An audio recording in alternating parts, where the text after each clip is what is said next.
Bonsoir, merci d'être venues aussi nombreuses et un petit peu nombreux. Voilà, pour celles qui ne me connaissent pas, je suis la directrice de France Bleu Mayenne et j'ai le plaisir d'accueillir ce soir Muriel Ross, qui est fondatrice et éditrice du magazine Femmes Majuscules, et Thierry Delcourt, qui est psychanalyste et psychiatre, qui est venu aussi pour cette rencontre. En deux mots, pourquoi aujourd'hui on a cette belle rencontre avec Femmes Majuscules ?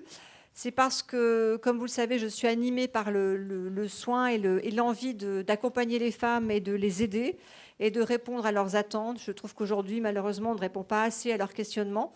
Et en tant que directrice d'une radio, j'ai envie que nous jouions pleinement notre rôle de radio de service public et donc de répondre à vos questions et de servir, si possible, le maximum de femmes dans leur quotidien. Et j'ai rencontré Muriel Ross à la rentrée, donc c'est septembre au mois d'octobre, par quelqu'un qui m'a dit: il faut absolument aller voir Muriel Ross, tu vas voir, c'est une femme absolument exceptionnelle, elle a un magazine qui est génial pour les femmes, et je pense que vous allez avoir des choses à vous dire. Donc on s'est rencontrés, et c'est le début d'une histoire pour les femmes, pour vous toutes, et j'espère pour d'autres femmes qui ne sont pas là encore ce soir dans ce réseau-là. L'idée, c'est de répondre effectivement aux questions que vous posez, de pouvoir aussi, avec vous, essayer de créer des outils pour que votre quotidien puisse s'améliorer, que vous puissiez avoir une place dans cette société, que vous puissiez occuper pleinement votre place de femme en tous les cas. Juste avant de passer la parole à Muriel, c'est le début d'une histoire, puisque vous l'avez vu, il y a eu un casting, donc on va donner de la visibilité à des femmes mayennaises. Vous allez exister aussi dans un magazine pour les femmes et qu'on peut acheter partout en France, donc vous allez avoir une autre visibilité que celle que vous avez en Mayenne, ou tout simplement de la visibilité si vous n'en avez pas du tout. C'est le début d'une histoire parce que je pense qu'on va faire d'autres choses ensemble pour vous donner la parole. Et justement, dans ce sens-là, vous avez tout eu un petit papier en arrivant pour créer des ateliers. Alors ces ateliers, ce n'est pas pour les mettre en place ce soir, mais c'est pour les mettre en place dans les semaines qui vont venir. Je vous demande si vous voulez bien y participer pour deux raisons. Parce que vous allez pouvoir apporter vous-même les thématiques qui vous intéressent. Et comme vous le savez, pour certaines d'entre vous qui étaient présentes, Pascale Boitard, la ministre qui est venue en septembre, je lui ai proposé que les femmes mayennaises puissent participer au débat et puissent apporter leurs réflexions, leurs questions, leurs envies, leurs attentes jusqu'au ministère des droits de la femme. Alors c'est une secrétaire d'État, là c'est plus vraiment une ministre, mais on l'appelle quand même Madame la ministre. Donc voilà, si vous voulez bien vous inscrire, on va faire des ateliers, on trouvera des horaires qui vous conviennent pour que vous puissiez réfléchir ensemble, écrire des choses qu'on fera remonter. Et ces questions-là aussi, ces réflexions serviront aussi, je pense, à alimenter un travail qu'on mettra en place avec Muriel Ross et son magazine Femmes Majuscules. Muriel ? Bonsoir. Écoutez, je n'ai pas grand-chose à rajouter. Je suis ravie d'être là. Je suis ravie d'être aussi avec Thierry Delcourt. C'est vrai que cette rencontre avec Anne-Marie, on a déjeuné ensemble et puis finalement, c'est parti. On aurait pu rester des heures, même des jours, je pense. Et on s'est dit, mais finalement, on a le même objectif, on veut construire avec et pour les femmes. Qu'est-ce qu'on peut faire ensemble ? Et donc, on s'est dit, déjà, on va commencer par venir à Laval, parler de ce qu'on fait, répondre aussi autant que faire se peut à vos questions. Il n'y a pas de sujet tabou pour nous.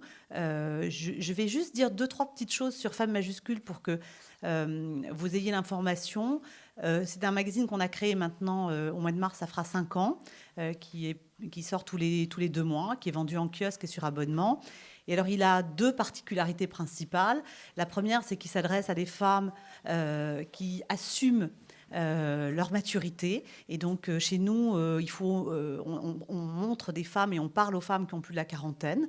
Alors, le point, c'est que c'est toutes les femmes aussi, parce que on espère toutes arriver là. Moi, j'y suis très largement, je vous rassure tout de suite. Et puis, on a une autre particularité dans le domaine, après on parlera des sujets, mais notable, on va dire, dans le domaine des médias, parce qu'on essaie de faire en fait une marque média plus que de la presse féminine. Nous, on parle de presse pour les femmes. C'est qu'on est totalement indépendant. Donc, pour que vous sachiez tout, je ne suis pas ni fortunée ni quoi que ce soit, mais j'ai mis mes économies dans le système. C'est un sujet assez compliqué parce que ça n'existe pas hors des sentiers, des grands groupes, etc. Et moi, personnellement, je pense, et je crois que toute l'équipe qui travaille avec moi pense la même chose, c'est que c'est en étant différent qu'on peut faire des choses différentes. Sinon, on reproduit toujours les mêmes schémas. Et nous, on a donc décidé d'y aller. Peut-être que le jour où j'ai décidé ça, c'était une longue histoire, parce que je n'étais pas du tout prédestinée à ça. Je ne viens pas du tout de l'univers de la presse. J'ai fait 25 ans de marketing dans la grande consommation. J'étais directrice du marketing avant.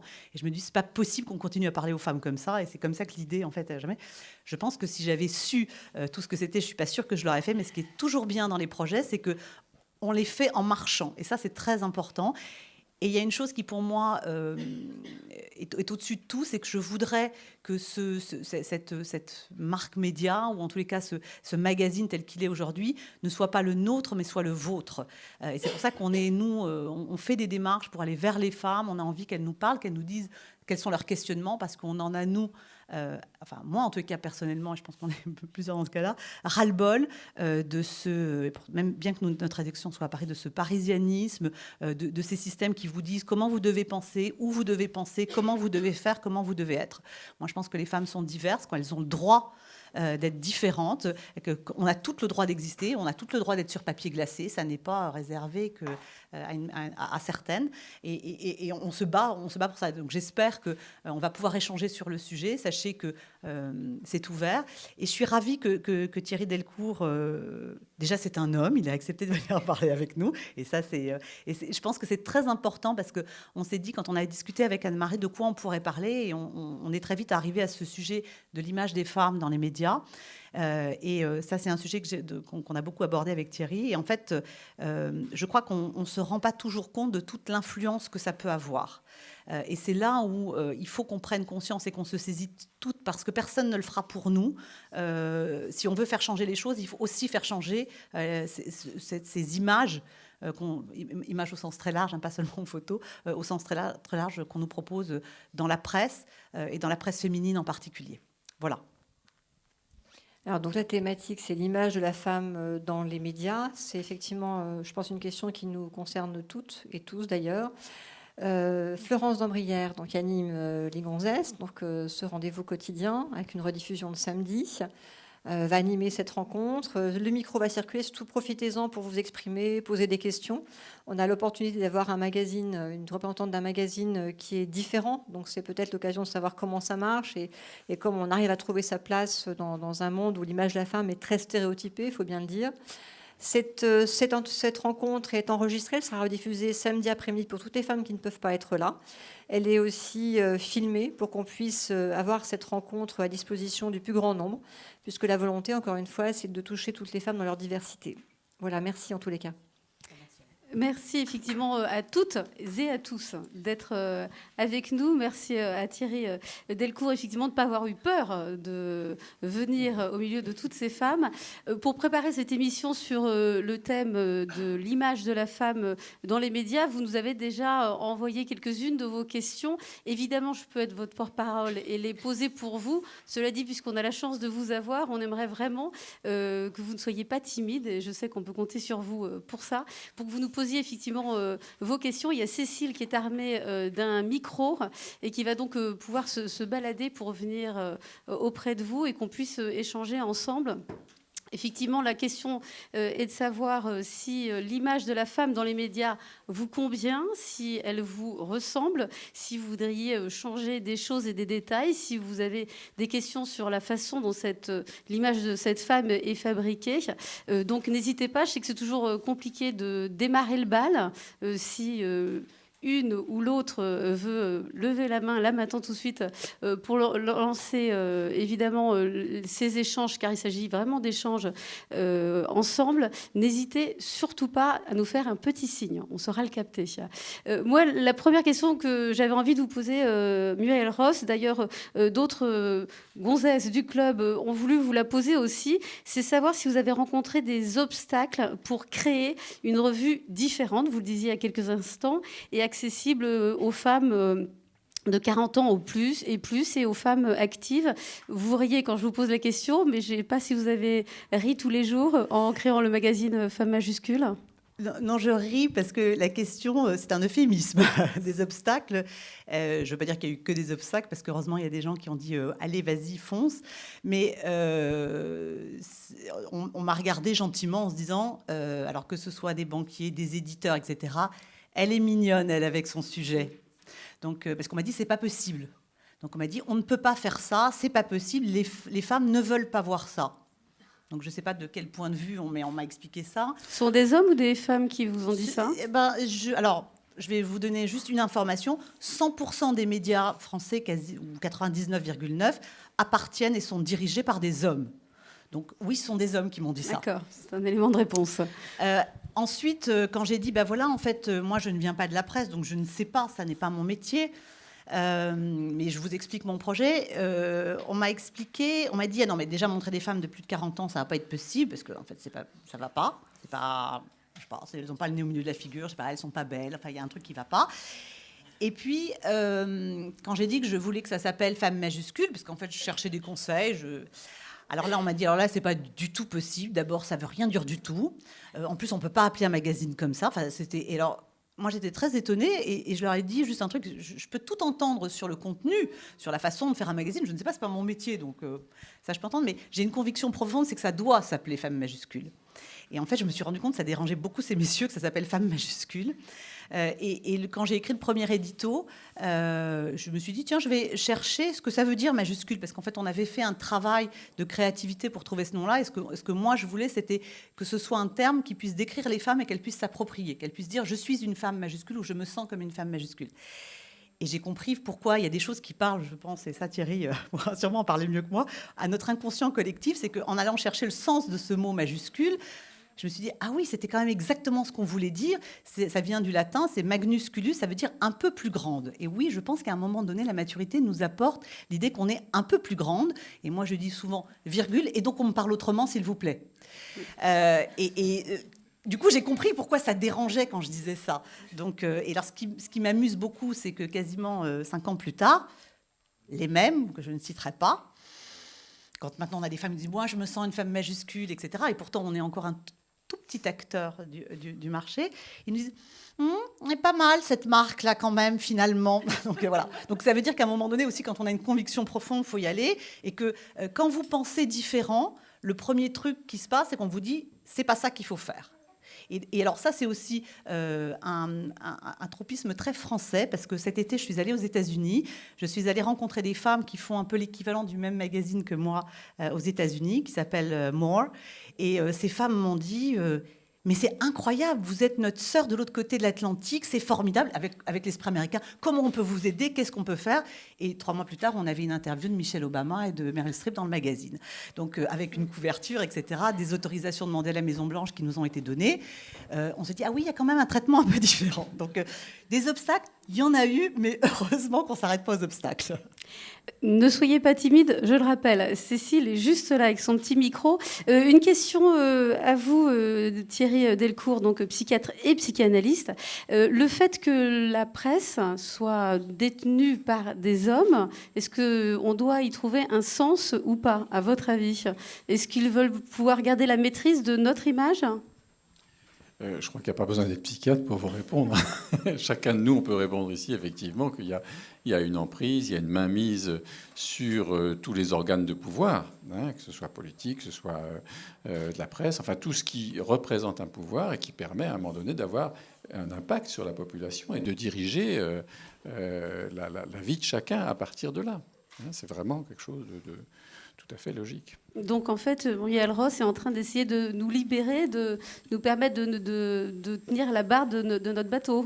Et c'est ça qui est fabuleux. Moi, voilà, je viens là en tant que... Je viens bien sûr en tant que psychiatre, psychanalyste, mais je viens en tant qu'aficionado de femmes majuscules, dans quoi j'ai trouvé vraiment quelque chose de très important et qui rentrait tout à fait en phase avec les questionnements, avec les souffrances des femmes qui venaient me rencontrer en consultation pour X raisons, hein, que ce soit autour du travail, de l'affectif, d'autres choses, et qui voulaient sortir de certains tabous, voulaient exprimer quelque chose qui n'était pas exprimable, et qu'à un moment donné, une revue, un magazine, vient faire ce passage, ce passeur finalement de quelque chose qui n'arrive pas à se dire, et en levant des tabous, un certain nombre que vous avez levés et qui, je trouve, sont fabuleux.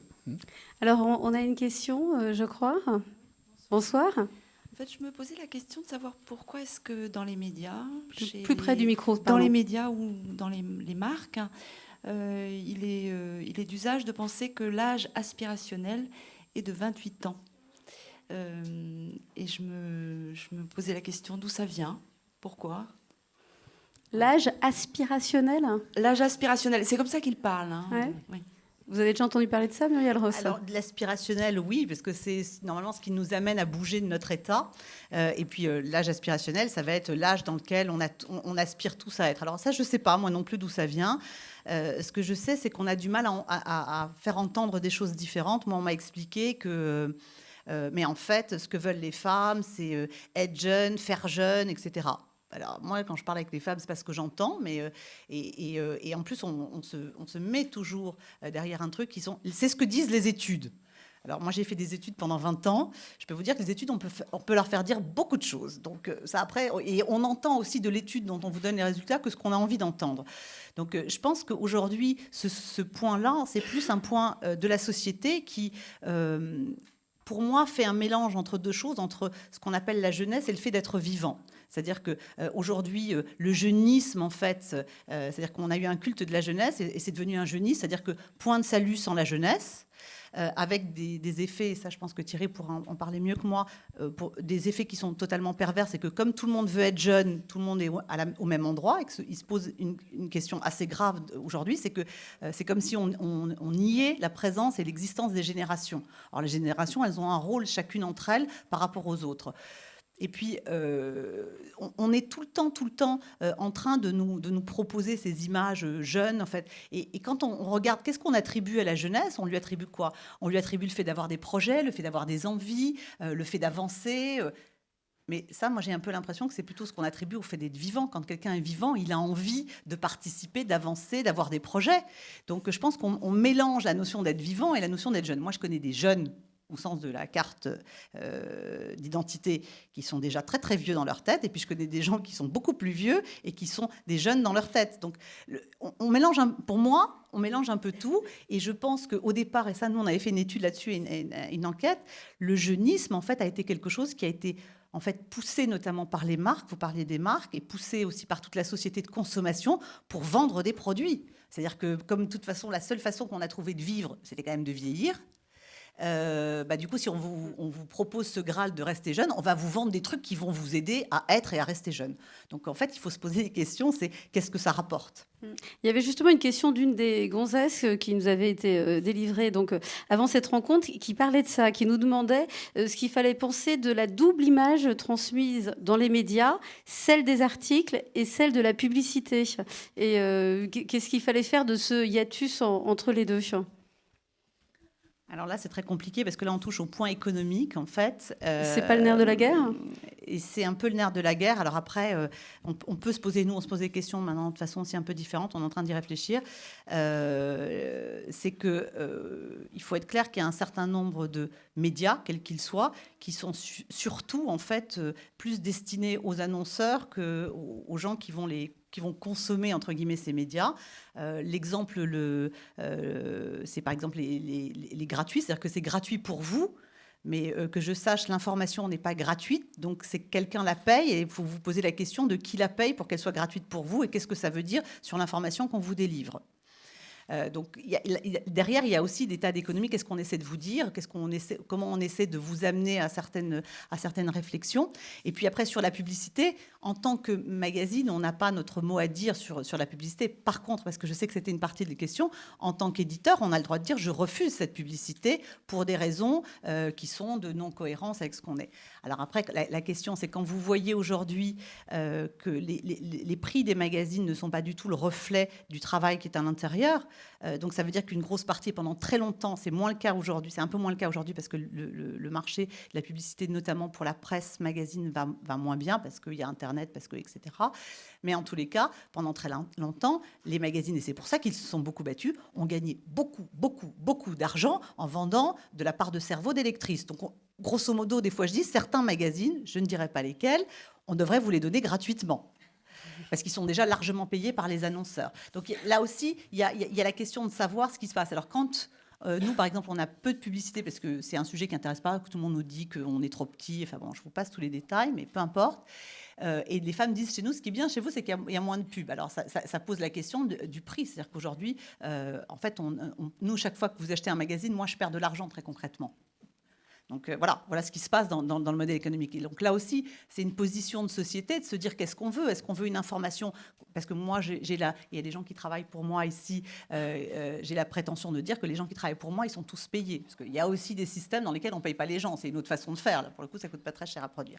Donc il y a des enjeux qui sont des enjeux qui dépassent simplement ce point-là. Et c'est vrai qu'on n'a pas la main mise sur la publicité. On en a malheureusement ou heureusement, parce qu'en même temps, il y a des gens qui travaillent très bien, besoin, parce qu'en même temps, on est tous et toutes des consommatrices et des consommateurs, donc on a envie de savoir des choses.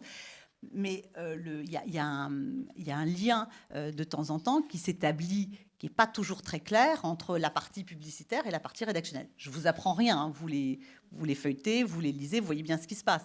Donc il y a un moment donné, de temps en temps, des cohabitations qui ne vont pas. À l'inverse, nous, quand on fait des choix éditoriaux, qu'on décide de parler d'une marque ou d'une autre, c'est parce qu'on trouve que ce que font les gens, c'est bien. Il y a des gens qui travaillent bien. Voilà.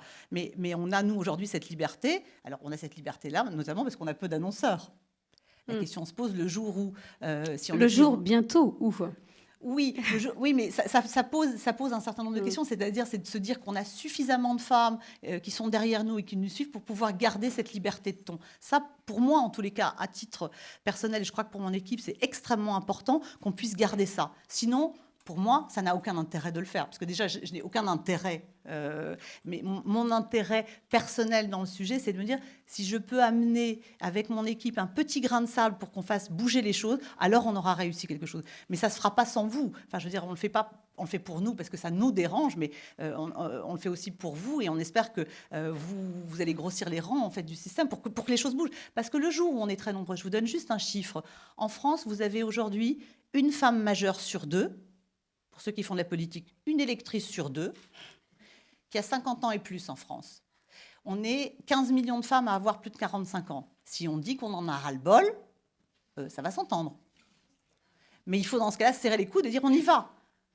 Voilà. Donc il ne faut pas attendre, ça ne viendra pas ni du haut, ni tout cuit, parce que c'est emmerdant ce qu'on est en train de dire. Donc il va falloir l'obtenir. Et en général, pour obtenir quelque chose, il faut un peu se battre. Il faut se rassembler, et il faut dire non, maintenant on en a assez.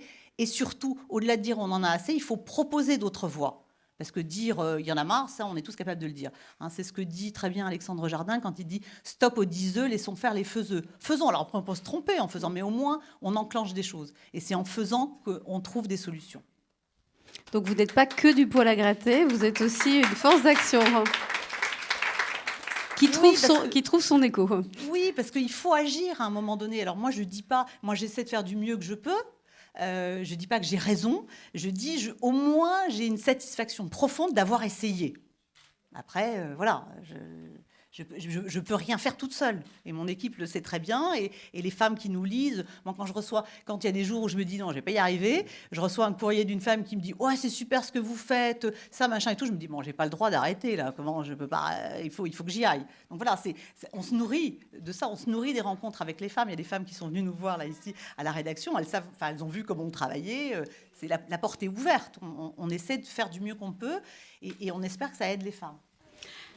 Mesdames, vous applaudissez, on voudrait aussi vous entendre. Vraiment, on est vraiment là pour ça, pour pouvoir aussi entendre vos questions, ou vos témoignages, ou vos avis, ou vos coups de gueule. Vous avez le droit aussi, donc vraiment n'hésitez pas à sauter sur Cécile et sur son micro. Sinon, c'est moi qui vais venir vous chercher. Non, mais ce serait dommage.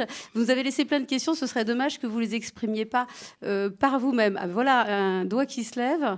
Mademoiselle Marie, éleveuse de Black Angus. Bonjour. En fait, moi, j'ai une question. On parlait tout à l'heure de la différence du côté un petit peu atypique, quels que soient les projets, finalement. Est-ce que vous pensez pas que, finalement, la différence, c'est ce qui fait la force ? Au contraire, on parlait de l'âge tout à l'heure. Est-ce que vous ne pensez pas que c'est ce qui fait la force, finalement ? Est-ce que le côté, quand les gens disent non, finalement, faites pas ça, n'allez pas dans cette direction, vous vous trompez, etc. Finalement, c'est pas ce qui fait la force aujourd'hui des femmes, même de toutes les femmes qui sont chefs d'entreprise ou qui se mettent à leur compte, par exemple. Alors, moi, je vais vous dire, plus on me dit, c'est pas ça qu'il faut faire, plus je me dis, je pense que j'ai raison. Donc, oui, moi, je pense que, d'ailleurs, pour avoir fait du marketing pendant très longtemps, ce qu'on appelle le positionner, alors le positionnement, ça sert pour plein de choses. Hein, chacun d'entre nous, on est à un endroit. En fait, ça se fait sur les aspérités. C'est-à-dire que si c'est pour faire comme tout le monde, ça n'a aucun intérêt. Et donc, effectivement, il faut se mettre sur la différence. Mais on en parlait cet après-midi. Cet après-midi, on en parlait avec Thierry Delcourt dans le train. Nous donner le secret du bien vivre et du bien-être en s'acceptant soi-même avec ces différences et en les valorisant. Oui, c'est-à-dire que si on accepte l'image dans laquelle on est cloné, dans laquelle on est figé, forcément, on ne va pas vivre, ou on va donner un paraître de vivre, mais on va être une poupée, un objet, voilà, un acteur, mais un acteur passif, c'est-à-dire un acteur conforme. Or, et ça dans tous les niveaux, et je crois que ce soit dans l'entreprise ou même quand on est salarié quelque part, à un moment donné, quand on veut faire entendre autre chose, quand on s'habille différemment, quand on parle différemment, quand on impose une autre image, on existe. Alors, bien sûr, avec quelques retours de bâton, mais en même temps, voilà, on vit comme ça. Et cette dimension de vie, si elle est multipliée, elle va avoir son poids. C'est ça l'agir ensemble. C'est pas forcément se mettre tous dans la rue. C'est qu'à un moment donné, un certain nombre ont des positions comme ça qui vont obliger finalement à regarder autrement. Quand on parle de l'image de la femme dans les médias, on pense forcément aux mannequins. Chez vous, elles sont obligées d'avoir 40 ans. Certaines femmes ici auraient voulu faire le casting pour les photos et disent « je peux pas, je suis trop jeune ». C'est rare d'entendre ça. Quand on parle des mannequins à l'heure actuelle, on parle plutôt souvent de maigreur ou même d'anorexie.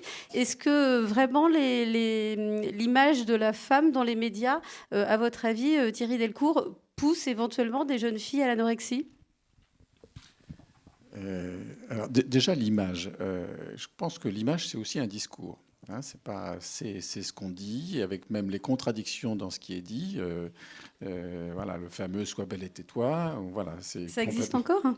Mais ça existe encore, ça, bien sûr. Hein, c'est même, je crois, implicite dans un certain nombre de mises en scène photographiques, publicitaires, etc.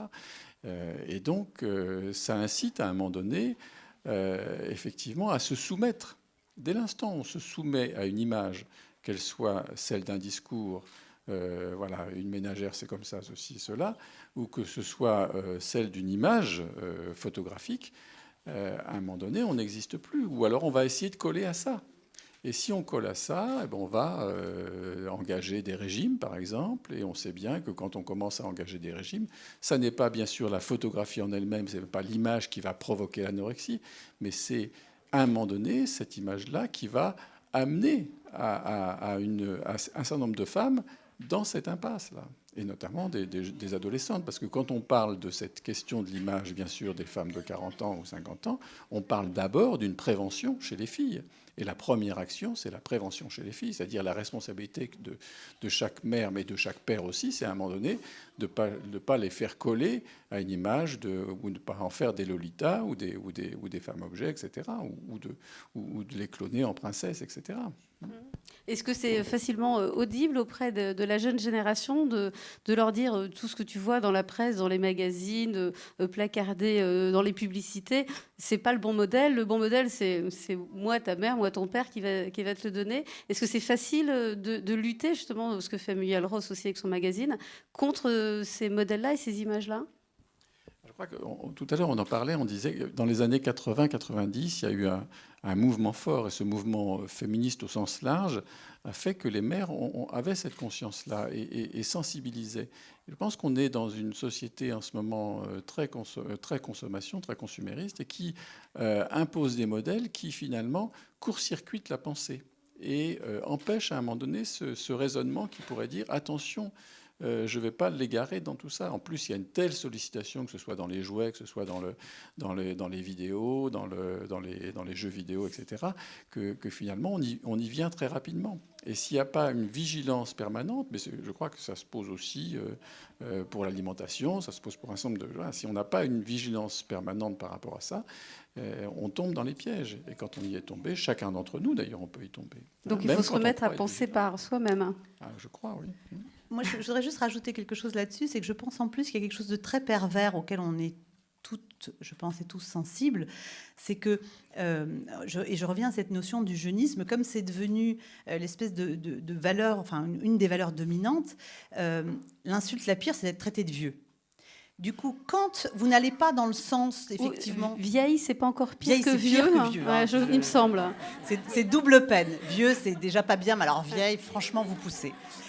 Et en fait, ce qui se passe, c'est que, du coup, on porte tous une espèce de crainte par rapport à ça. Du coup, quand on se positionne, y compris sur des sujets d'éducation comme ça, où on veut dire...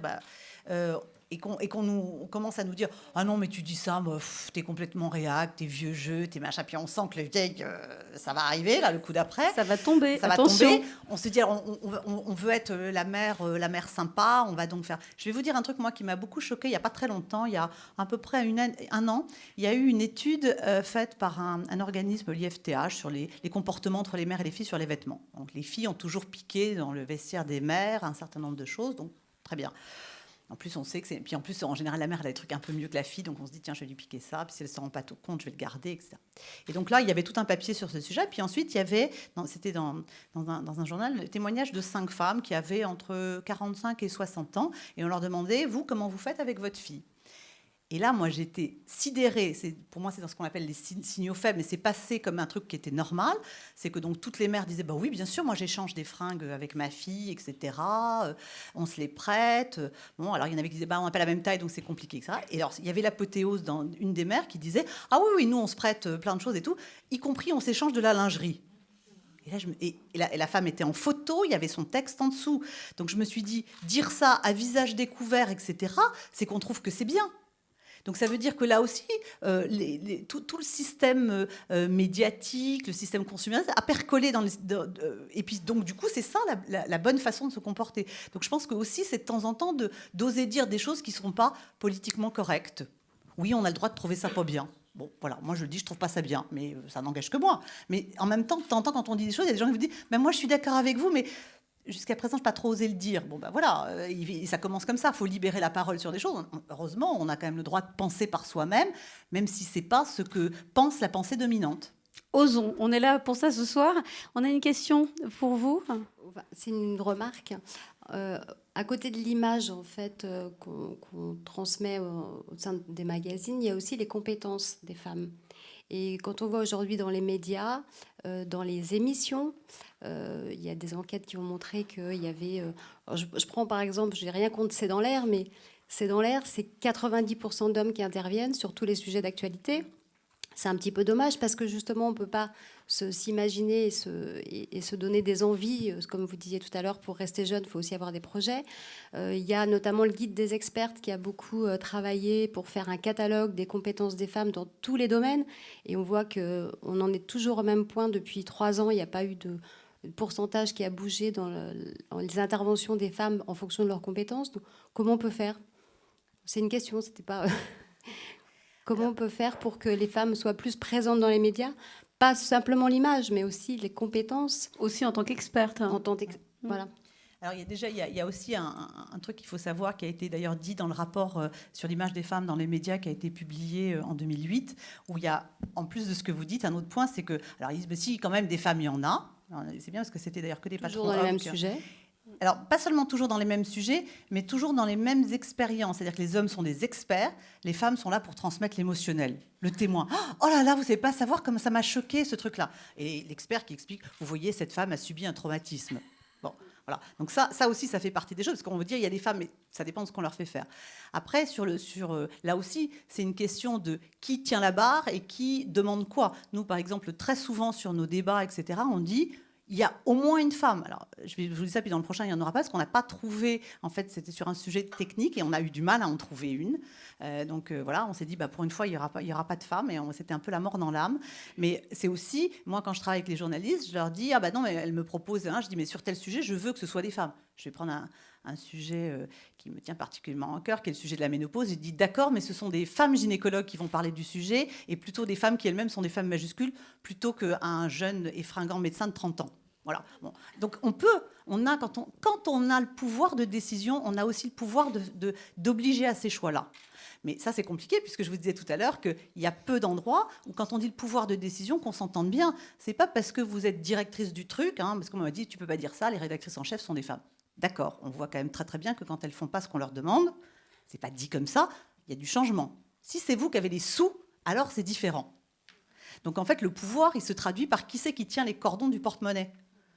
Donc ça, il faut être bien conscient de ça. C'est ça qui se passe. Et c'est pour ça que c'est compliqué. Et donc c'est vrai qu'aujourd'hui, sur les expertes, c'est des fois compliqué parce que, et puis l'habitude, après, il y a ce qu'on appelle dans les médias les bons clients. Oui, mais lui, il parle vachement bien du sujet. Donc voilà. Et puis c'est le copain de machin qui lui-même connaît le copain d'eux. Et puis voilà. Et ça tourne et donc il n'y a jamais de nouvelles idées non plus.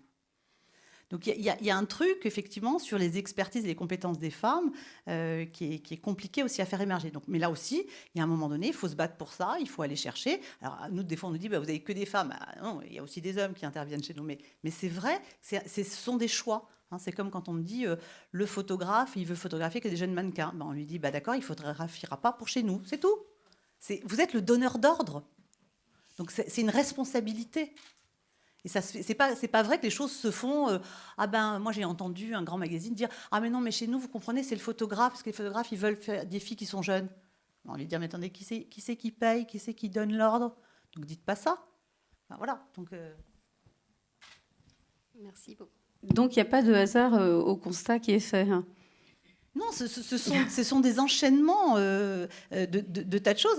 Et puis il faut aussi, alors si je vais encore dire une chose, alors par contre, il faut aussi que les femmes acceptent, quand on leur demande, de venir parler. Moi, je discutais il n'y a pas très longtemps avec quelqu'un, il me disait oui, mais c'est toujours oui, mais là, je ne suis pas allée chez le coiffeur, là, donc je ne peux pas passer à la télé. J'ai pas fait ci, je ne peux pas. Moi, on m'a demandé de venir un jour sur un plateau, et d'ailleurs, c'était très rigolo, parce que c'était sur un sujet qui touchait l'image des femmes, notamment par rapport à des lois sur l'alimentation, etc. Et je me suis retrouvée sur le plateau, encadrée de 2 messieurs, qui était clairement... Intérieurement, je riais, parce que c'était assez drôle comme truc. Donc, je me suis retrouvée là. Et puis, c'était sur un sujet qui concernait quand même les femmes. Et donc, c'était les 2 sachants. Eux, ils savaient, c'était des universitaires. Donc, ils ont expliqué et démontré. Puis, à un moment donné, j'ai dit, moi, je le vis comme une femme aussi. Et je pense que c'est plus compliqué que ça. Donc, ils vont regarder. Mais de quel point de vue elle parle, elle? Je dis, moi, juste une femme. Donc, je dis pas que j'ai raison, je dis juste que peut-être je peux ressentir des choses différemment. Mais vous avez, en plus, quand vous êtes là, tout d'un coup, vous sentez, je me suis assise sur le plateau, et j'ai regardé, je me dis, oui, ok, maintenant je comprends ce que ça veut dire les sachants hommes, les experts hommes. Et donc je me dis, ça va être intéressant. Mais en plus, on le ressent, donc du coup, il faut aller au carton, c'est-à-dire que ils vous regardent un peu dire, elle est mignonne, elle, ça ne veut rien, vous dites quand même ce que vous avez à dire. Oui, vous avez ressenti qu'ils ne vous regardaient pas comme sachant ce qu'une femme éventuellement peut ressentir. C'était assez étrange comme impression, parce que je le voyais de l'extérieur presque en disant, mais ça y est, je suis encadrée de 2 messieurs qui, en plus, ils étaient tous bardés de diplômes dans tous les sens, et je me suis dit, alors moi, je vais venir avec mon truc et expliquer mon truc. Là, ils me regardaient en me disant, c'est qui, elle?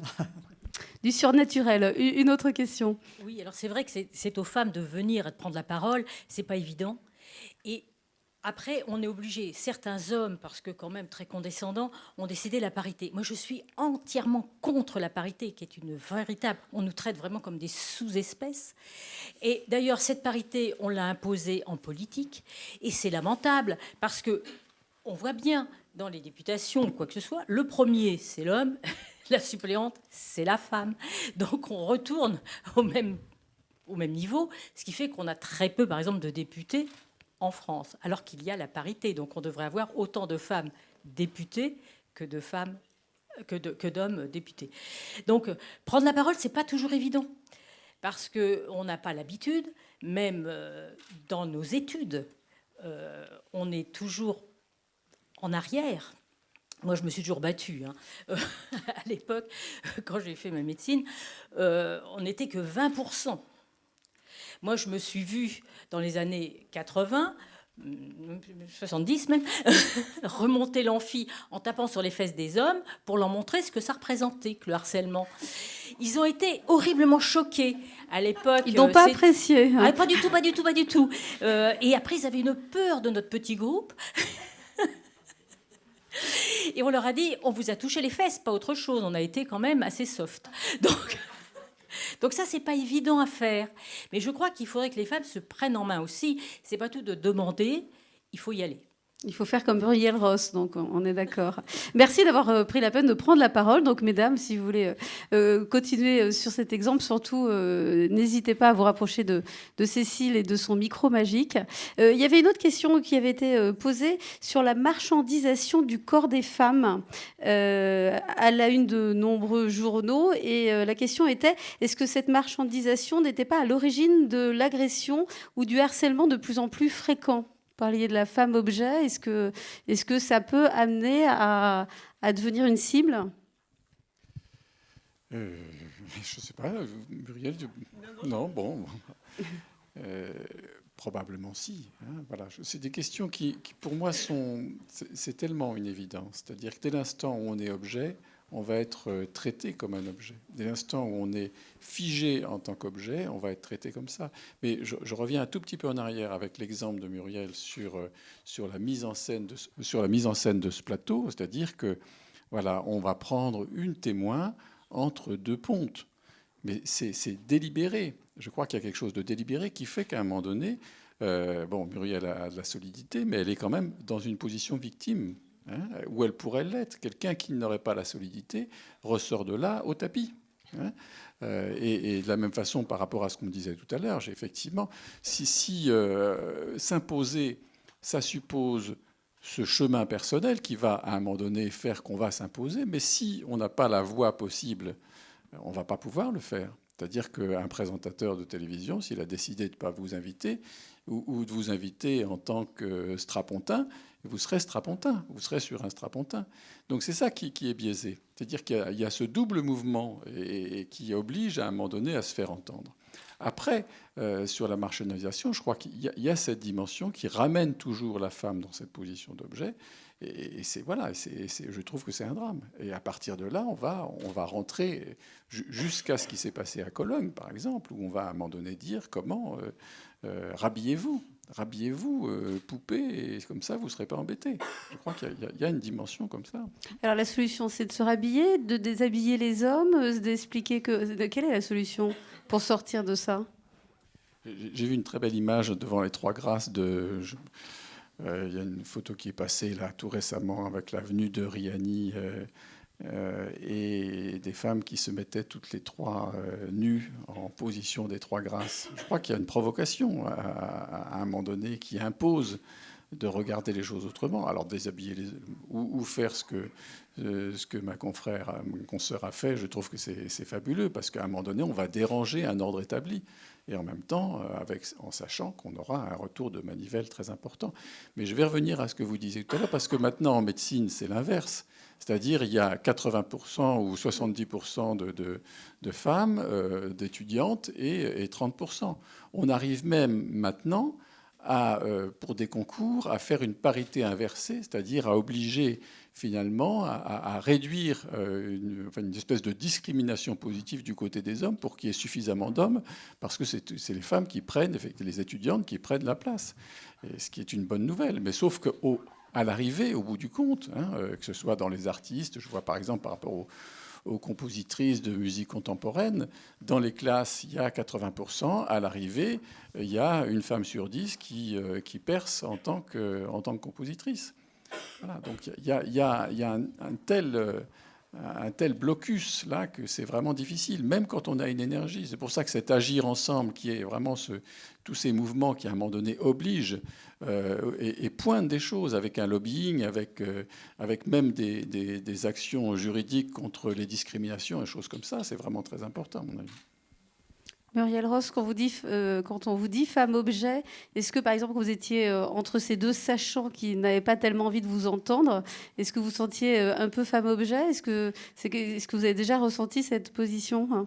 Alors, je ne sais pas, il faudrait demander aux gens qui me côtoient. Moi, en tous les cas, je pense que ce qui est important, c'est d'être le sujet et non pas l'objet.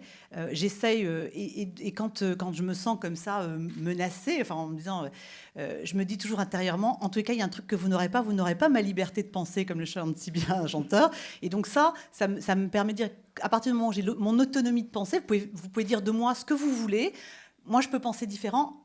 Et je continuerai à le faire, même si extérieurement, à un moment donné, je suis coincée dans un truc. Et je trouve qu'il y a aussi un truc important. Moi, ça m'est arrivé, c'est que les femmes sont jamais à la bonne place.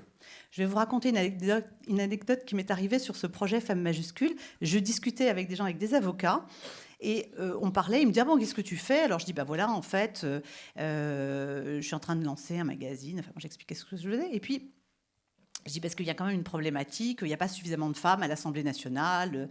Alors, et puis je lui disais, mais moi quand j'étais dans un comité de direction, j'étais une des seules femmes, etc. Elle me dit, bah oui, mais tu te rends compte que déjà quand il y en a une comme toi, genre, faut se la farcir déjà, c'est déjà bien, etc. Je dis, oui, mais enfin à un moment donné, on sait sociologiquement qu'en dessous de 30%, il ne se passe rien, etc. Ça, c'est des choses qui ont été démontrées en sociologie. Vous n'êtes pas audible en dessous de 30%, cette fameuse notion des minorités, etc. Donc, je commence à sortir tout mon attirail de preuves du truc en lui disant, si, ça... Hein.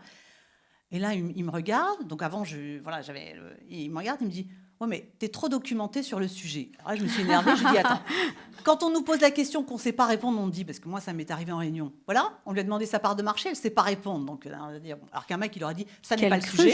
Ça n'est pas le sujet. Mais oui, mais nous, en plus, on se dit, oh, merde, là, on a le syndrome de la bonne élève. Oh, je ne sais pas répondre. Donc ça y est, c'est un drame. J'ai pas tous mes dossiers, etc. Donc là, vous prenez ça. Et quand vous savez, on vous dit, bah oui, mais vous en savez trop. Alors j'ai dit, bah alors le problème, c'est quoi? Quand est-ce qu'on est au bon endroit? C'est aussi ça. C'est qu'en fait, aujourd'hui, le système tel qu'il existe, pour des tas de raisons, c'est en train de changer, mais ça change doucement. Il n'a pas été conçu avec cette place-là. Donc c'est comme, moi, il y a un truc qui me fait beaucoup rire. Et j'entends ce que vous disiez sur les notions de quotas et choses comme ça. Moi, je ne suis pas non plus naturellement forcément favorable, sauf que c'est la seule solution pour faire changer les choses. Sur le quota des femmes dans les conseils d'administration, moi, j'ai rencontré plein d'hommes formidables, travailler avec des femmes, c'est super. Enfin bon, on se dit, bah, comment ça se fait qu'il n'y en a pas autant? Alors, ils aiment bien travailler notamment quand ce sont leurs assistantes, quand ce sont les femmes qui leur préparent les dossiers, etc. Donc tout ça, ils sont Ou le d'accord. café. Ou le café, ou voire les deux, et plus si affinité. Et donc, c'est toujours formidable. Donc on se dit, mais comment? Il y a un truc, et c'est bien, elles font des choses, etc. Et en fait, moi je dis toujours, le vrai problème, c'est pas ça. Le problème, c'est quand vous allez lui taper sur l'épaule dans le conseil d'administration, que vous lui dites, tu sais quoi? Toi, tu vas t'enlever parce qu'on va mettre une femme à ta place. Ah bah là, il est déjà plus du tout d'accord. Il dit, bah pourquoi moi? Bah parce qu'il y a un moment donné, il va bien falloir qu'on le fasse. C'est qu'aujourd'hui, il y a 100% d'hommes. Demain, on dit, il y a 30% de femmes. C'est bien 30% d'hommes qui vont sortir du système. Mais le problème, c'est quand ça tombe sur eux, ils disent, bah pourquoi moi? Donc il y a aussi ça. C'est pas prévu. Alors donc, il faut faire bouger les choses. Bon, ça se fera. Mais c'est compliqué. Et ça aussi, il faut qu'on prenne notre place. Et ça veut aussi dire, et c'est ce qu'on essaie, nous, à notre façon sur Femmes majuscules de faire, c'est qu'on est face de temps en temps à des pages blanches. Et que moi, j'ai toujours pensé qu'une page blanche, c'est une formidable opportunité. Dans un certain nombre de cas, on se dit, tiens, la page blanche, ça fout les pétoches. Bah ouais, mais en même temps, c'est une opportunité. Parce que si c'est pas vous qui tenez le crayon et qui écrivez la page blanche, il y a quelqu'un qui va le faire pour vous. Ça vous conviendra peut-être moins bien. Donc prenez le crayon et écrivez la page. Oui, on peut vous passer le micro, mais je crois que tu avais aussi une question. Allez-y, vous ne battez pas. Ouais, j'avais juste une petite question. Vous parliez de la pression de la publicité pour faire des magazines.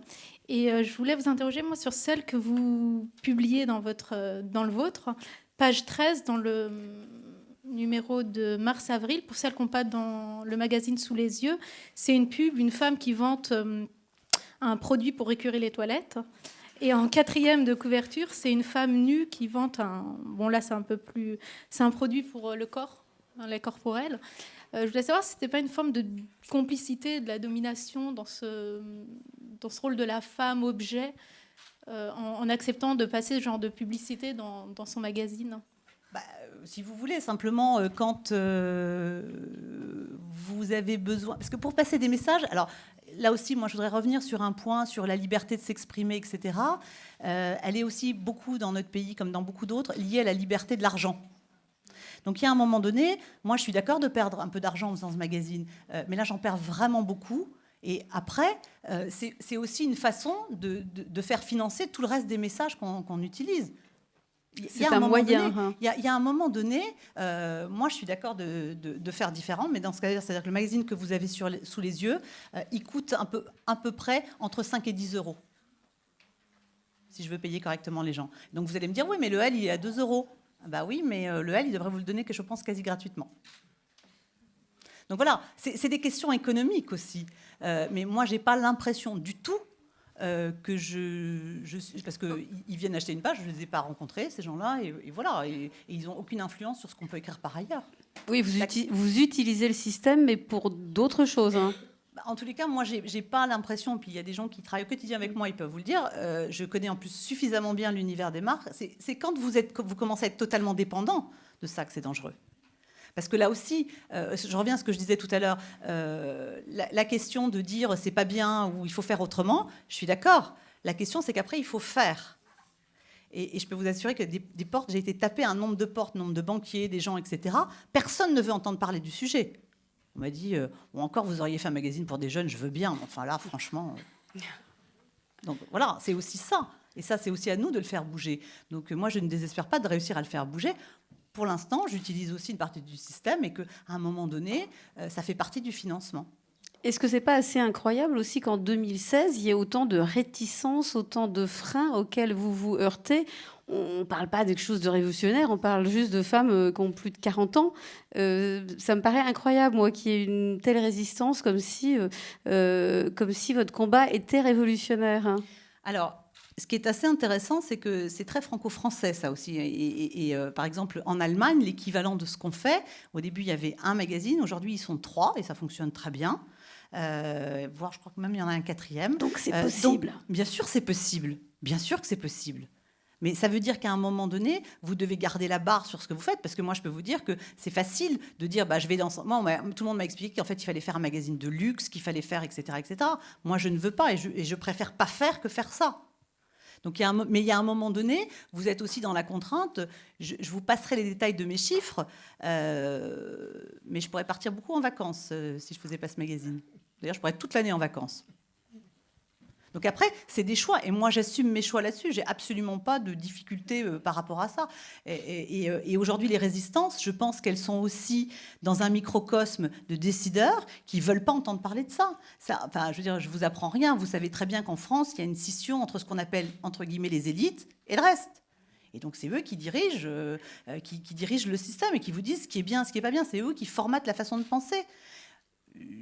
J'en ai côtoyé, je sais à peu près comment ça se passe. Et moi, je pense que ma véritable motivation, c'est de dire j'ai eu la chance de pouvoir aller dans ces sphères-là.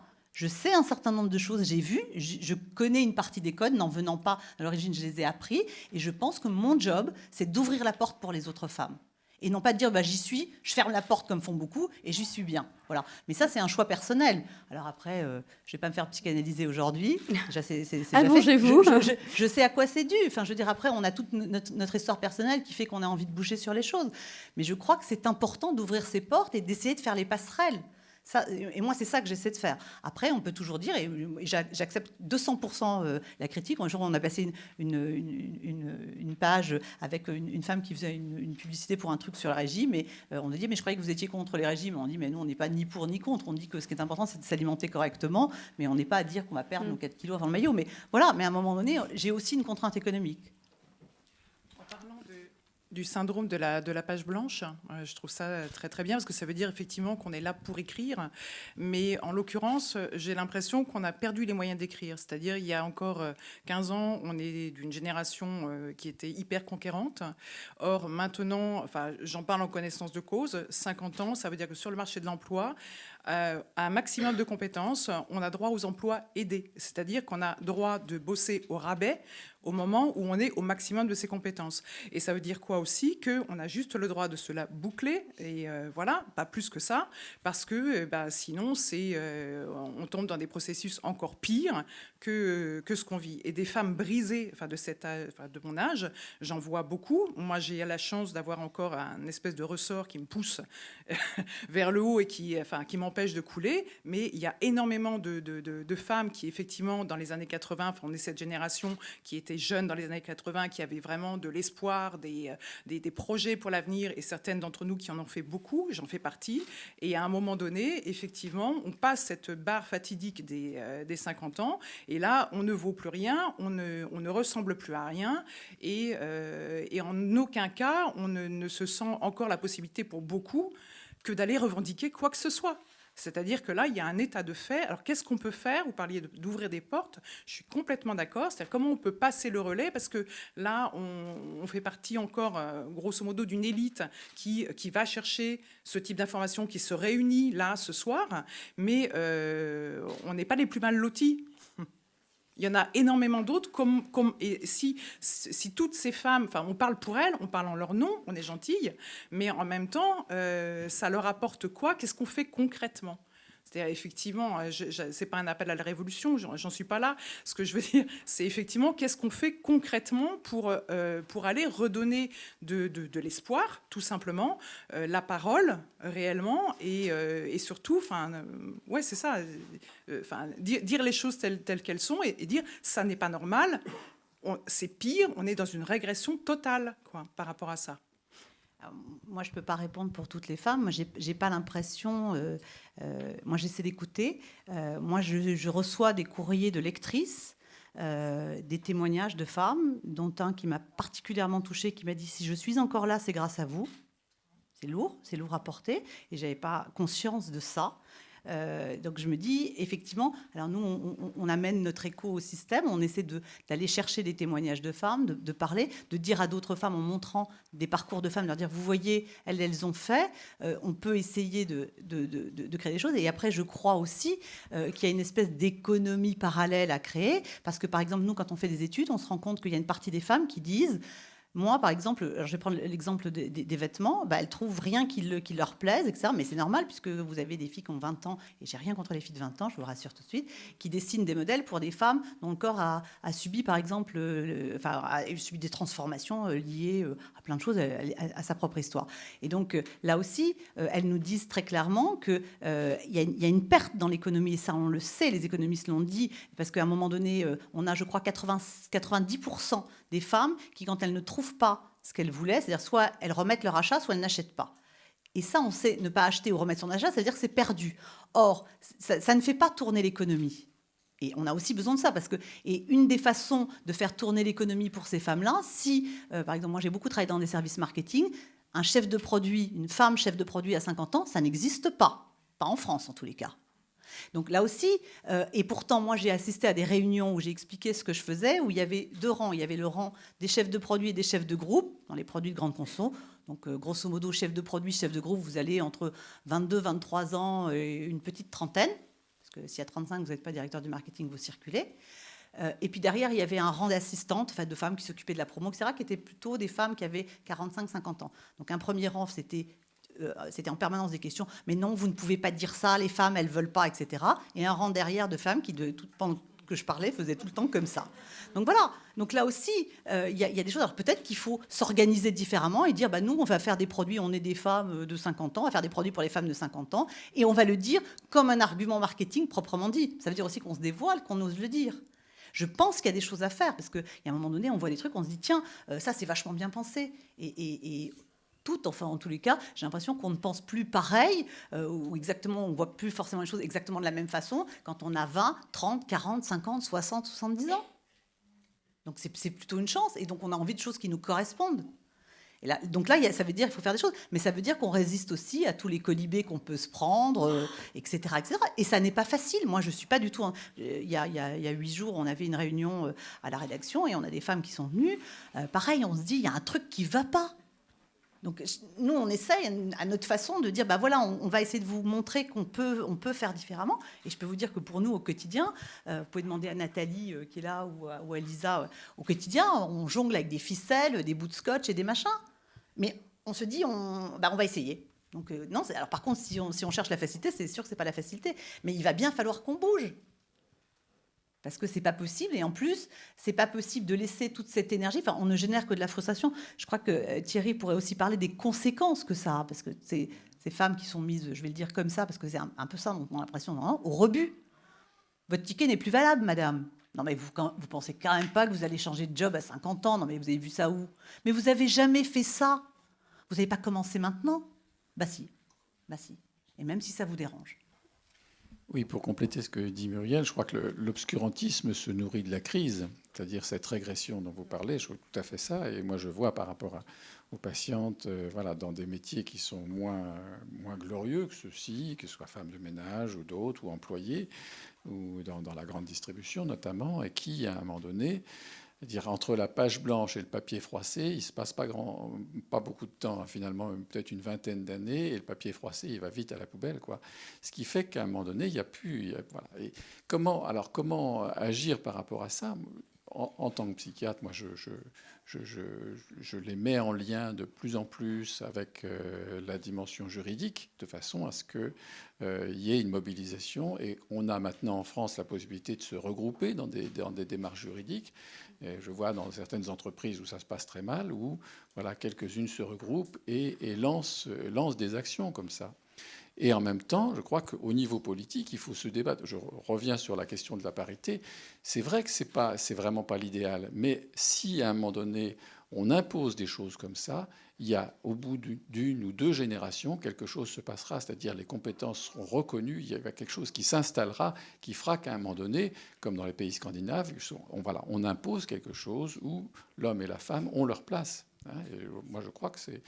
Voilà, dans un premier temps, je suis d'accord avec vous sur la suppléante ou sur celle qui va faire le café, mais dans un second temps, voilà, on peut faire confiance aussi aux femmes dans les places où elles sont, et avec comme disait Muriel, avec le syndrome de la bonne élève pour en faire plus, qu'à un moment donné, voilà, les dossiers seront aussi présentés par elles, quoi, et que l'esbrouf dans lequel sont un certain nombre d'hommes politiques, par exemple, ne passera plus. Elle ne passe plus au niveau de la population des électeurs. Il y a un moment où les femmes seront là. Et en ce moment, les femmes en politique, c'est pas forcément celles qu'on choisit qui sont sur le devant de la scène, mais voilà, il y a quand même une existence là. J'ai entendu des mots qui m'ont frappé: révolution, résistance. Il y a une guerre et on n'est pas au courant. Elle est déclarée. Je crois que vous vouliez réagir de nouveau. Oui, moi je voulais réagir parce que je pense qu'on a aussi notre responsabilité en tant que mère. Je pense qu'on élève nos garçons comme des petits dieux, des phallus en érection, et les filles comme des soubrettes. Et ça, je pense qu'il faut peut-être se mettre en question. Du côté des petites filles qui étaient très à la mode, dans les années 60-70, j'aimerais bien que beaucoup de femmes le relisent. C'est important. Je pense que l'égalité se fait dans l'éducation. C'est là que ça se situe. Et je pense qu'à l'heure actuelle, je vois, parce que bon, je vois que des femmes et je vois des jeunes. Et alors, elles ont comme seul... je sais pas, comme seul espoir, se marier. Il y en a qui me disent, maintenant je suis casée, je m'en fous. Elles ont quel âge, ces femmes des femmes jeunes. J'ai des femmes de 25 ans qui ont pris 25 kilos pendant leur grossesse et qui, je leur dis, quand même, il va falloir que vous en perdiez un peu. Et qui me disent, je m'en fous, je suis casée. Non, mais quand j'entends ça, moi, en tant que vieille féministe, ça me hérisse le poil. Donc, je dis, on a foiré quelque chose. Donc... J'ai l'impression que ça hérisse le poil aussi de Thierry Delcourt. Oui, je voudrais revenir là-dessus, parce que j'ai vécu cette expérience avec un de mes fils qui, je pense, on les a relativement bien éduqués, et ils ont une fille, c'est la seule de la famille, et alors qu'ils n'étaient pas du tout dans cet esprit-là, implicitement, elle est rentrée là-dedans. C'est-à-dire qu'elle n'y rentre pas par les parents. C'est-à-dire que ça serait un mauvais procès à faire aux parents que de dire c'est eux qui les élèvent comme des soubrettes. Non, pas du tout. Déjà, il y a les médias et l'impact des médias qui est énorme. Et puis, il y a surtout quelque chose qui est inscrit dans les archétypes et dans les stéréotypes à deux niveaux, je pense. Les archétypes, c'est-à-dire que c'est ce qui nous inscrit dans une espèce d'inconscient collectif et qui fait que ça traverse les générations, qu'on le veuille ou non. Et puis, il y a la façon dont ces stéréotypes sont entretenus partout, qui fait que même si on fait un effort dans l'éducation et qu'on est très attentif et vigilant sur les choses, ça passe quand même. Et voilà, le rose passe, etc., etc. Enfin, tout ce que vous dites, quoi. Ça fait 1 heure que nous débattons sur l'image de la femme dans les médias. Si évidemment vous avez encore des réactions, vous pouvez. Je pense que vous allez avoir soif aussi. Donc, mais bien sûr, les hommes ont le droit de parler. On est très, très ouverts. Oui, là, je suis entouré de gonzesses, mais Est-ce que c'est bien? Je me prénomme Dominique. Alors, j'avoue qu'à la faculté, on me disait mademoiselle là-bas. Et pourtant, j'avais une barbe. Alors, bon, alors j'ai 2 observations. La première, c'est je voudrais vous rassurer quand même sur la présence des femmes. Je suis un peu juriste puisque j'étais avocat et juge. Et j'avais pour présidente des femmes. Ben, je peux vous garantir qu'elles avaient leur place. Donc, les avocats, aujourd'hui, les femmes sont majoritaires. Dans la magistrature, les femmes sont majoritaires. Et croyez-moi, elles prennent leur place. Donc, je crois que c'est aussi une question de volonté. Mais il y a quand même quelque chose de troublant à savoir que je suis jury d'examen dans les écoles d'ingénieurs, etc. Et j'interviens à la fac de droit. Je constate que les 2/3 à la fac de droit sont des femmes et que dans les métiers d'ingénieurs, etc., il n'y a pas de femmes pratiquement, ce ne sont que des hommes. Il y a quand même un phénomène là. Qui fait que les femmes vont dans un secteur et les hommes dans un autre. Et qu'il n'y a pas, alors qu'il y a des femmes ingénieurs qui sont tout à fait compétentes. Donc vous voyez, il y a quand même cette différence femmes-hommes qui se trouve dans les métiers qu'on pratique. Et ma deuxième observation, c'est celle un peu d'un juriste. Est-ce que les femmes, je parle des médias, est-ce que les femmes ne sont pas un peu responsables de l'image qu'elles donnent? Quand elles se prêtent à des publicités, quand elles se prêtent à des interventions sur les plateaux. Je pense à Nabila, par exemple, dont on a fait... c'est vrai qu'elle a une jolie poitrine, mais elle n'est pas elle. Alors, voilà. Est-ce qu'il n'y a pas une part de responsabilité des femmes à se prêter à des images qu'elles devraient peut-être pouvoir éviter? Je pense à cette publicité qui me horrifie. Je crois que c'est Madame Théron qui monte avec L'Oréal, avec ce machin dans les cieux, etc. Bon, elle n'a pas beaucoup besoin d'argent, mais est-ce que c'est pas dommage qu'un certain nombre de femmes, je parle des images, se prêtent effectivement à certaines images? Je parle en juriste un petit peu, hein. Oui, alors, juste sur le premier point, vous avez raison, il y a des métiers qui aujourd'hui sont plus féminins que masculins. Alors, moi, j'ai en tête un souvenir d'un truc que j'ai entendu quand j'étais à l'école. C'était « Ouh là là, attention, s'il y a trop de femmes dans un métier, ça dévalorise le métier. » Donc, vous avez entendu ça? Ah bah oui. Et ça se dit régulièrement. Donc, là aussi, c'est des métiers, du coup, qui sont aussi... désinvestis par les hommes, parce qu'il y a... Et d'ailleurs, les femmes sont payées 20% de moins que les hommes. Alors, je ne sais pas si c'est vrai dans le milieu juridique, mais en tous les cas, c'est quand même un constat... c'est quand même un constat global. Donc, alors là, elles ont sûrement leurs propres... Ce sont peut-être des femmes qui ont su défendre leurs droits. Hein. Exactement. Dans le milieu juridique, visiblement. Il faut que les femmes aient la volonté de prendre leur place. Oui. Bien sûr, c'est une question de volonté, mais ça n'est pas que une question de volonté, parce que c'est exactement comme parce que ça, à nouveau, c'est une injonction donnée aux femmes, parce qu'il y a la volonté de prendre sa place. Il y a des injonctions sur plein de choses. Et à un moment donné, moi, je suis très frappée de voir des jeunes femmes de 30 ans, qui sont déjà exsangues à 30 ans. C'est-à-dire qu'elles ont tellement voulu être la bonne mère, la bonne femme, la bonne amante, la bonne à l'école, etc., qu'elles sont épuisées. Donc, il y a un moment donné, on peut peut-être faire tout, mais peut-être pas tout en même temps, par exemple. Hein. Mais ça, moi, j'ai toujours en tête une femme qui m'a beaucoup marquée sur le sujet, qui s'appelle Muriel Setzer, qui est aussi psychanalyste, qui travaille sur la problématique des bébés. On l'a vu un jour dans un débat, et elle a dit un truc que j'ai trouvé très, très juste. On parlait des grossesses tardives. Et elle a conclu en disant, en fait, ce que je crois aujourd'hui, c'est que la société n'est pas adaptée non plus au temps des femmes. Et c'est logique, puisque la société, aujourd'hui, elle a été plutôt construite par des hommes sur le temps des hommes. Donc, il y a une mutation fondamentale de la société. C'est-à-dire que, je reprends l'exemple de ce que vous donniez tout à l'heure sur le travail. Moi, je ne vois pas pourquoi. C'est vrai qu'on peut, quand on est en âge d'avoir des enfants, décider de consacrer un peu plus de temps à ses enfants. C'est un choix personnel. Moi, je ne porte aucun jugement à ça. Mais pourquoi, dans ce cas-là, quand on revient et qu'on n'est plus disponible à 45 ou à 50 ans, on dit bah non, c'est pas possible. C'est plus possible de travailler. C'est quoi le problème? Moi, je l'ai vécu ça dans une entreprise où j'ai demandé qu'on m'explique pourquoi c'était pas possible. Donc, on m'a donné des... Alors, je disais, non, mais attendez, je ne comprends pas vos arguments. On ne peut pas manager une équipe où on a des gens qui ont 35 ans et d'autres... Je ne comprends pas. Moi, je suis manager, je ne vois pas où est le problème. À partir du moment où les choses sont claires, ce n'est pas parce que vous avez 35 ans, si vous avez 5 ans d'expérience, vous n'êtes pas payé pareil que quelqu'un qui a 35 ans et 10 ans d'expérience. Mais ça, le deal, il doit être posé, c'est clair. Donc, j'ai poussé, parce que c'est un peu dans ma nature. Et au bout d'un moment, je voyais qu'il me disait, non, mais enfin, ça n'est pas possible. J'ai dit, oui, enfin, j'ai bien compris, ça n'est pas possible parce que vous ne voulez pas. Donc, il y a aussi, certes, les femmes ont des choses à faire, donc il faut qu'elles poussent. Ça, c'est clair. Mais elles ne sont pas toutes seules dans le jeu. Donc ça, je pense que c'est aussi un truc important, parce que redire toujours qu'elles sont seules responsables de leur situation, c'est un peu botter en touche en disant vous avez qu'à vous démerder. Je crois que c'est un peu plus compliqué que ça, parce que c'est une organisation globale de la société. Donc je pense qu'il faut aussi faire attention à ce genre de choses, et qu'il faut et ça veut dire aussi que les femmes doivent mettre dans leur, je ne veux pas dire combat, mais dans leur vision des choses, les hommes, parce que dans tous les cas, quand il y a des choses qui se sont passées dans le bon sens pour les femmes, les hommes en bénéficient. Moi, mon exemple préféré sur le sujet, c'est la contraception. Les femmes se sont quand même battues pour obtenir le droit à la contraception. Bon, il s'avère que c'était quand même elles qui souvent payaient dans leur corps, et de façon des fois très grave, voire même de façon définitive, un certain nombre de choses. Parce qu'en général, quand elles tombaient enceintes, elles n'étaient quand même pas toutes seules responsables. Ou alors, bon, il me semble. Et ce qui s'est passé, c'est qu'elles se sont battues. Et elles ont obtenu, et il y a des hommes d'ailleurs qui les ont aidées. Il me semble qu'aujourd'hui, les femmes et les hommes profitent de la situation.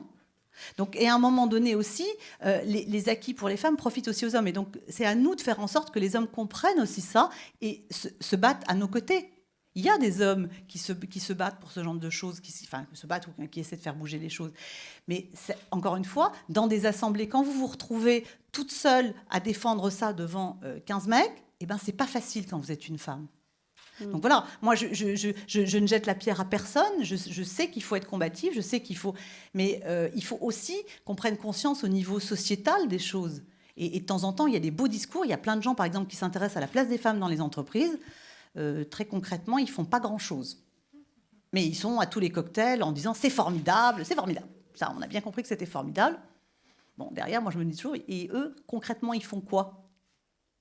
On ne sait pas toujours. Il y en a qui font des choses, mais il y en a plein, on ne sait pas bien ce qu'ils font.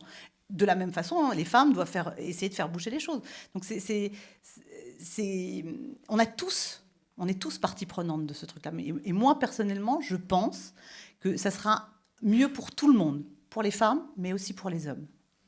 Qu'on aura tous un bénéfice à tirer. Thierry Delcourt, vous vouliez rajouter quelque chose sur le sujet ? Oui, par rapport à cette question de volonté, parce que, bien sûr, tout ce qu'on est en train de dire ce soir, c'est pas dire les femmes sont victimes d'un système, et je pense que la plupart de celles qui sont ici ne se sentent pas victimes. Mais la question, c'est d'analyser les obstacles. Et je vais vous donner un exemple par rapport à ce qu'une équipe canadienne a réalisé. Une étude assez sophistiquée où on mettait en situation des étudiants, garçons et filles.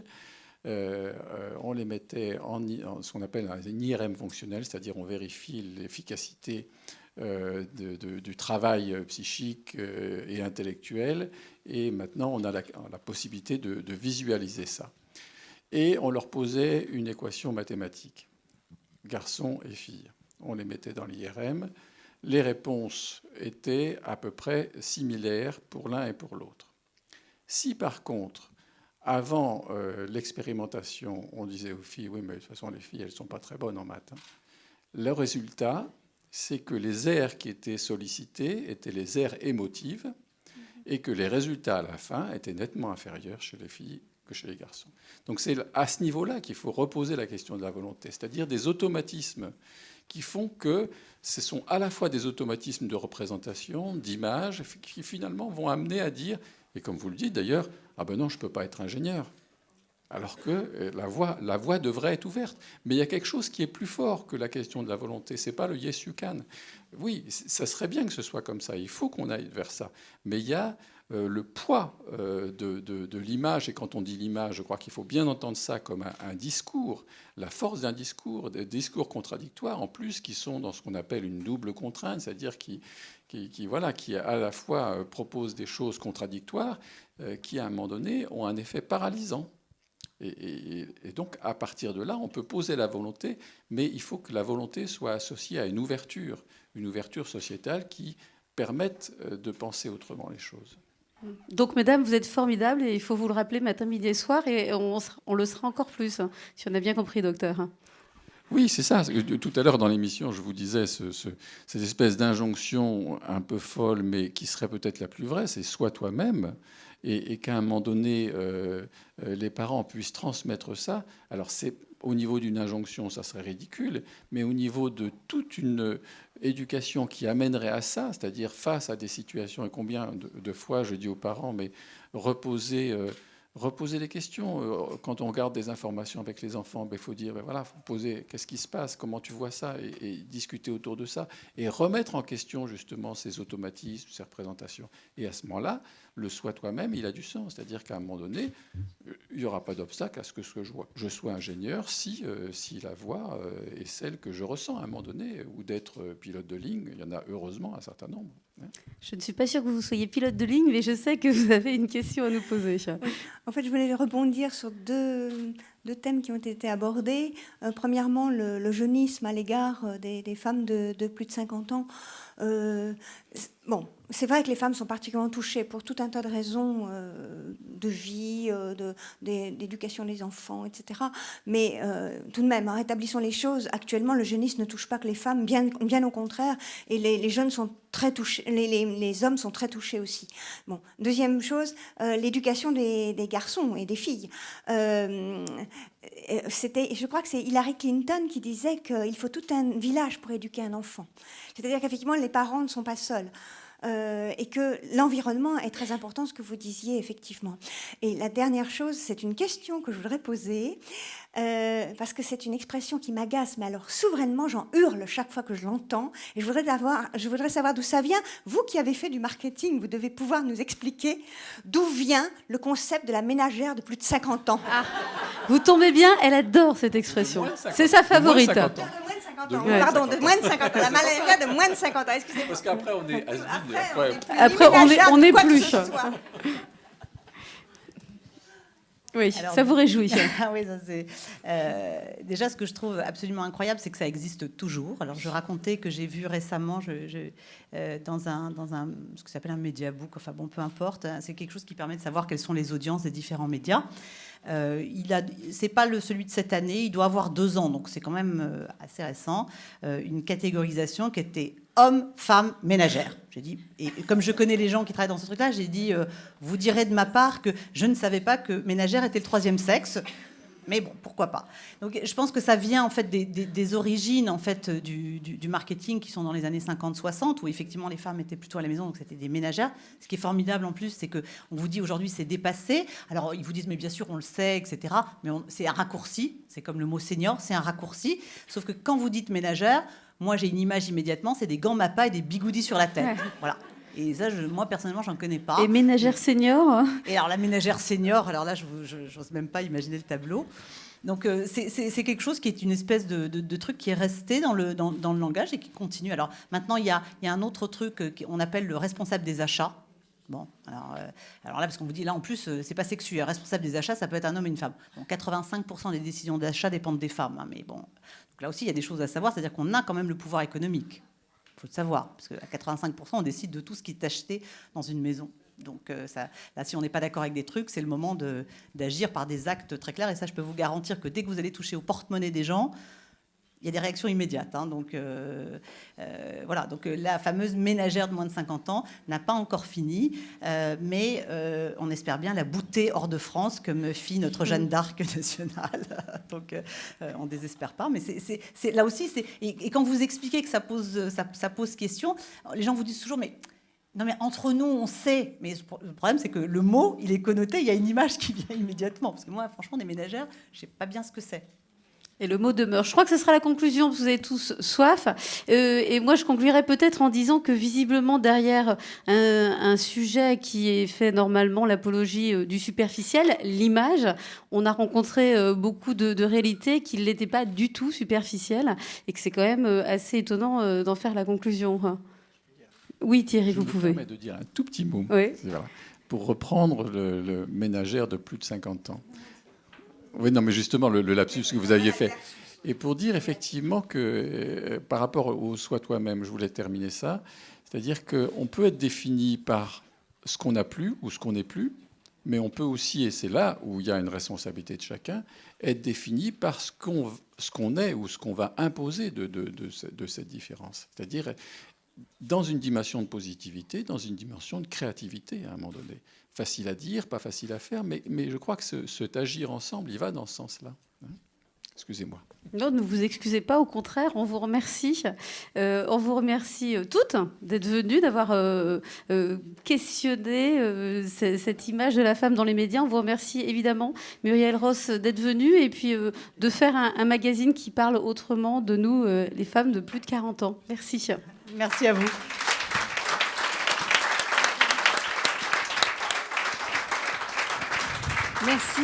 Merci Muriel. On va construire d'autres projets. Merci Thierry Delcourt. Merci à toute l'équipe de Femmes Majuscules. Vous avez vu qui s'est déplacée, qui a consacré du temps aux femmes mayennaises. Je voudrais qu'on les remercie aussi.